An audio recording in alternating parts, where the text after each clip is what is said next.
Hello and welcome back.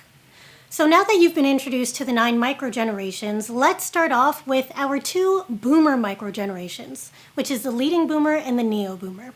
So together, the leading boomer and the neo-boomer comprise what's traditionally known as the boomer generation, also known as the recovery generation in China, traditionalists in the UK, and the Danzo generation in Japan. So we're going to start off with our leading boomer, who's currently between the ages of 65 to 73. For each of the microgenerations, we'll look at their formative years. So what happened while they were children, while they were adolescents, in their adulthood? Now for the leading boomer, childhood was themed by this focus on tradition. There was a baby boom not just in America after the war, but globally, because there was a renewed focus on the nuclear family, which also meant a renewed focus on this traditional trajectory of success. Now, during the leading boomer's adolescence, this trajectory of success shifted because the world shifted.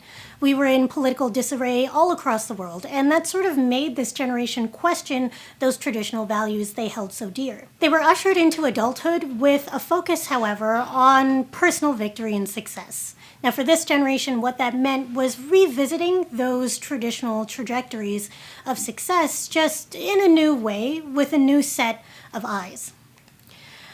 One other thing we'll look at for each microgeneration is a piece of media that tells their story, because it's our belief that storytelling is as powerful a learning tool, if not more powerful, than simply looking at stats.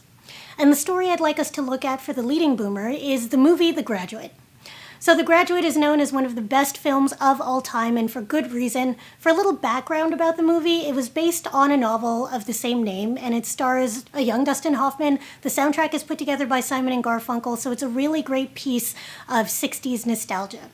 Now, the basic plot goes that the main character graduates from school on the East Coast and comes back to visit his family on the West Coast.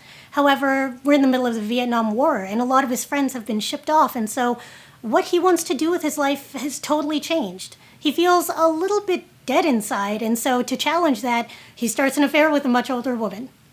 Now don't worry, by the end of the movie he ends up with someone a little bit more age appropriate, but the audience gets a hint of the fact that they both realize that even having this fulfilling romantic relationship will not fix the fact that the main character's values have been called into question entirely. Now, this is a great story for the leading boomer because it shows that the leading boomer's adolescence across the world was themed by being caught between a sense of revolution and a sense of tradition. Now, how they wound up consolidating the two was enjoying a sense of revolution first, which is why we got things like the hippie movement, but then eventually relying back on those traditional sets of success. This may be why 40% of baby boomers stayed with their employer for more than 20 years. Now, as we know, however, this generation has reached retiring age. And what's interesting is that retirement for them is not just a time to rest, but it's a time to reach new heights of their personal identity. This is what we call potentialism. The idea that retiring is a time to see what else you can do, see what your full potential could be. And so what that means for leading boomers today is they're reconnecting with that sense of revolution. One insight that highlights this is curiosity aging. Curiosity aging is an insight on Trend Hunter that basically shows a collection of services dedicated to helping the aging customer do something new for the first time. But what will that mean for 2025?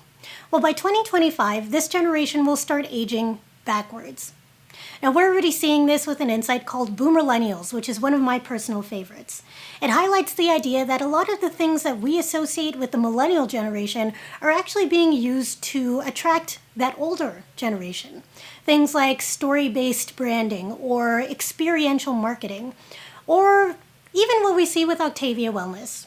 Now, Octavia Wellness is a wellness company specifically for boomers. But what's interesting is that they don't offer wellness shakes. They don't offer meditation classes for the aging. What they are is the Mary Kay for marijuana. So many call it basically what would happen if Breaking Bad had a baby with Golden Girls. So how do you create the future for this microgeneration? Treat retirement as an adventure, because to them, that's what it is.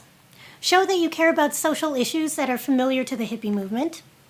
Provide a sense of purpose by helping them enrich their own identity and educate themselves further. And share your brand story with the agent customer. Brand story is not just for the millennial set. So next we meet the neo-boomer. Now the neo-boomer sees a lot of the same occurrences as what we saw with the leading boomer, of course. It's just they happen a little later in their life, and so they mean something different to them. In the neo-boomer's adolescence, we saw something similar to what we saw with the leading boomer and the hippie movement, except it was less about these sort of values of free love and free-spiritedness, and more about taking action and rebelling and being active in what they care about. Now that idea of being active in what they care about also manifested in adulthood, except in a different way, in that this generation started focusing on building their own personal legacy. And so with that in mind, the piece of media that I'd like to highlight for the neo-boomer is the movie Wall Street. Now, if you've never seen the movie Wall Street, then the basic plot is that it focuses in on people working on Wall Street in the 80s and the 90s, and this idea that greed is good. Greed is something that makes the world go round. Now, I'm not necessarily saying that every member of this generation was wealthy and working on Wall Street and being super greedy in the 80s and the 90s, but I think that this movie is a telltale sign of the fact that this generation is action-oriented.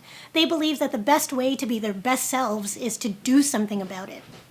That's why 70% of them are indeed still in the workforce. That's also why 79% of younger boomers are providing financial support to their grown children, and 72% of them admit to putting their children's financial well-being above their own. They're living what's often called extended middle age, this idea that they're taking on responsibilities that are typically handled by people 10 years their junior. Because to the neo-boomer, being action-oriented means still being the breadwinner of the household. So what does that mean for them today? Well, in 2020, neo-boomers are working hard and delaying retirement because of it. Now, this isn't just because they feel they need to work, but they also enjoy working, which is why we see insights like aged education, which help this demographic continue to keep that competitive edge in the workforce. It's all about providing that additional education and helping them, for example, learn how to code. Now, by 2025, I don't think that the neo-boomer will no longer be working, but at Trend Hunter, we do believe that they'll be working a little bit smarter. What do I mean by that? Well, 65% of freelance workers are already over 50, and about half of all self-employed workers are indeed boomers. It's called graypreneurship. The idea that the gig economy is in fact very well suited to retirees, and this has led to what's called the graying gig economy. Now, the graying gig economy is an insight on Trend Hunter that shows that there are many factors coming together to enable older consumers to get into the workplace in new and exciting ways. One great example is BizStarter.com. BizStarter.com provides customizable business advice for boomers, regardless of what level of company they want to start, whether it's something small for them or something a little bit larger. They work specifically with retirees who've never started a business before, and as is, they've already serviced over 100,000. So how do you create the future for the neo-boomer? Well, focus on convenience, because this demographic is very busy. Know that they both love to work and actually have to work. And taking action is part of their identity. They enjoy their autonomy. Most importantly, be straightforward and transparent in communication with the neo-boomer. They're very sharp, they're very smart, and they're very independent. So don't try to hold their hand through it. So that wraps up our module on the boomer microgenerations. One thing to keep in mind is that both boomer microgenerations will continue to work, but in their own way and on their own terms. Now here you can check out a quick comparison across the two microgenerations. I won't read that out. As well, I have our workshop questions. So first off, how can you help your employee and customers flourish as they age? And second, how could you better aid boomers in this era of extended middle age? I'll see you at our next module on Generation X.